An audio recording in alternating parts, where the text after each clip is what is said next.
నాకు ఇద్దరు ముగ్గురు చెల్లెళ్ళు ఒక వీడియో పంపించారు. ఏ వీడియో అంటే ఒక ఆవిడ గల్ఫ్ ఏ కంట్రీయో తెలీదు. ఆవిడ ఏడుస్తున్నారనమాట. నన్ను కొట్టేస్తున్నారు ఇలా అలా అని చెప్పి.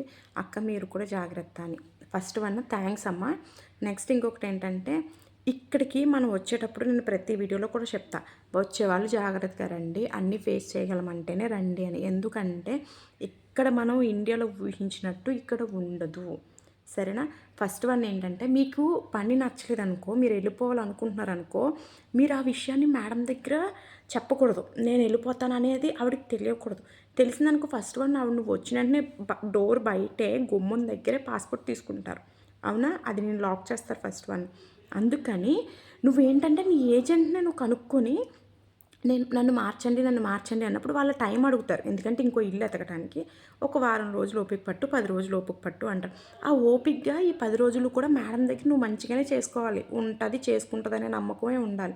ఆ తర్వాత నీ ఏజెంట్ ఎవరైతే ఉన్నారో తను వచ్చి ఈ అమ్మాయికి ఇష్టం లేదు తీసుకెళ్ళిపోతాం అని చెప్తారు.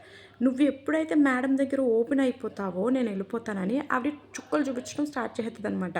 వెళ్ళిపోతావా నువ్వు? ఎందుకు వెళ్ళిపోతావు? అన్న టైపు. అందుకనే అసలు ఎవ్వరు కూడా ఓపెన్ అవ్వకుండా ఏజెంట్ మారుస్తానన్నంత వరకు కూడా చాలా సైలెన్స్‌గా పని చేస్తామన్నట్టే చేసుకోవాలి. కానీ ఇక్కడికి వచ్చామంటే ఏ ఇల్లైనా అరబీ కంట్రీస్‌లో ఒక్కలానే ఉంటది. ఎక్కడైనా ఒకటేంటంటే ఒక్కొక్క దగ్గర కొంచెం మానవత్వం ఉన్నవాళ్ళు ఏంటంటే నువ్వు కష్టపడిన దానికి నీకు 1 అవర్, 2 అవర్ రెస్ట్ ఇస్తారు. ఇవన్నీ చూసుకొని రమ్మని ఎందుకు చెప్తున్నానంటే ఇక్కడికి వచ్చిన తర్వాత ఎర్ర బస్సు ఎక్కి వెళ్ళిపోవడానికి మనం మన ఊరు పక్కన లేవు. ఫ్లైట్ ఎక్కెళ్ళాలన్నా కూడా మన డబ్బులు ఇంటి దగ్గర నుంచి అప్పులు చేసి పంపించాలి. వచ్చిందే అప్పుల కోసం మళ్ళీ అప్పులు చేసుకోవాలి. ఇవన్నీ ఆలోచించుకొని మేము తెగిస్తాము అంటేనే రండి. లేదంటే ఏం లేదు. బాధపడడం తప్పితే ఏం చేయలేం.